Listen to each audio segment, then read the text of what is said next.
Then you look at Whittaker, who's 85. He's not huge. He's stocky, but he's not like huge. He's like the perfect size, Whittaker, because he still can knock out anybody, but he's got awesome cardio and pace. Strong too. He's strong. I mean, he's not as strong as Yoel Romero, but he's strong enough to hold him off. No one is. Who is? No one is.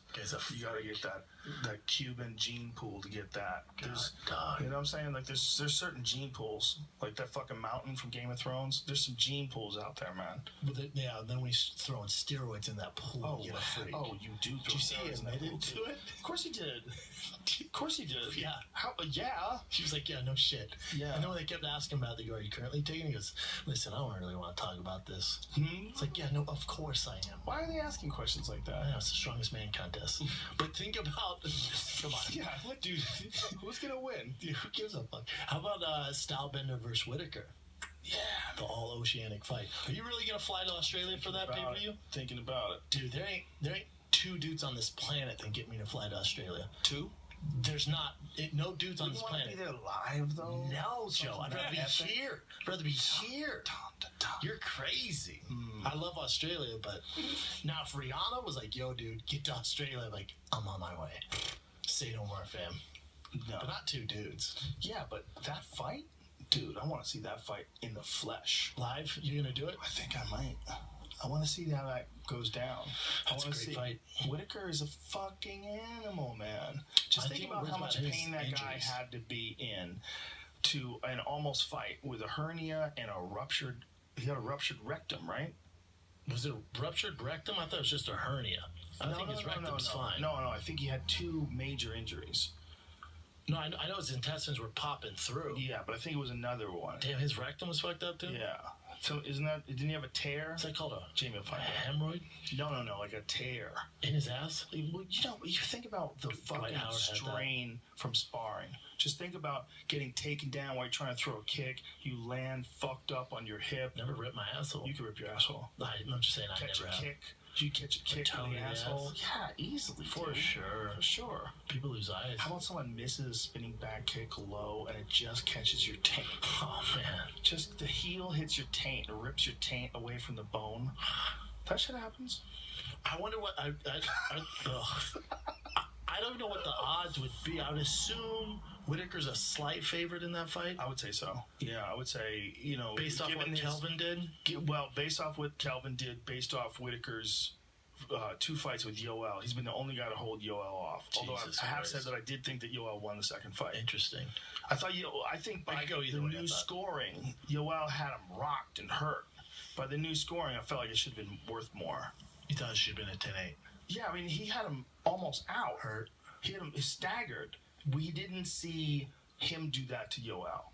But he did survive. He won more rounds and survived. Yeah, he survived. He won more rounds. It's like how much of those a draw. If you're watching a fight, if a fight is a fight, I understand it's a sport, but it's the sport of fighting. If you're watching a fight and one guy is really fucking a guy up, and the other guy never does that, who do you think won that fight?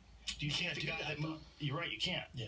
But do you think the guy that just moves around and touches him with the jab, and I'm not saying this is what Whittaker did, but just as a what if a guy's just moving around for 4 rounds and he's touching you with the jab and leg kicking you and shutting you out, like fighting in the street? But then in the 5th round, you knock him down 4 times. You beat the fuck out of him. And he's running away from you. His nose gets bloodied. And you end the fight with your hand raised without a mark on your face. And the other guy's face is pizza. Maybe. I'd look at my boys like, damn, for that first 20, that boy was moving. Right.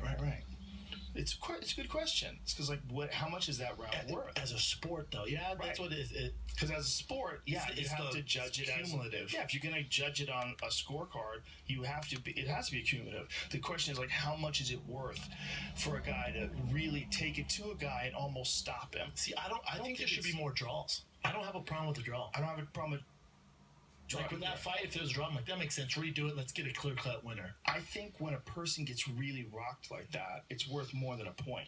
I think it's worth more than 2 points. I think it's worth a lot. You think it should be like 10-7 rounds? I think it's a big deal. God, then you're fucked, dude. You're fucked. But you are fucked. In real life, you're fucked. Well, no. In real life, you're kind of fucked, right? The idea that you could go through a round, you don't know who won, right? A round where it's a lot of feeling out, a lot of touching, the this and the that, and, okay, perfect example. first round, Anderson Silva versus Stylebender. Yeah. Okay? You could give it to Stylebender for sure, but it was a round where they were feeling each other out. Either way. There was not one big moment where, oh my God, Stylebender's taking over. This fight is almost done. So that's 10-9. But yet another fight where a guy beats the shit out of a guy and doesn't drop him, and they have exchanges, but the guy gets rocked and hurt. Is that 10-9 too? I know, it's weird. What if he head kicks him and drops him and the guy barely survives? He hammer fists him at the end of the bell. Is it 10-9? I know. In the old system it is. But what is it in the new system? Is it 10-8? But even if it's 10-8, I think it should be more than 10-8. Like that guy almost went out. But the only thing is you're fucked. Let's say you do it 10-6 or 10-7. Right. Then you get dropped. It's going to be tough. You got to get a finish. Here's the argument against what I'm saying. Here's the argument against it.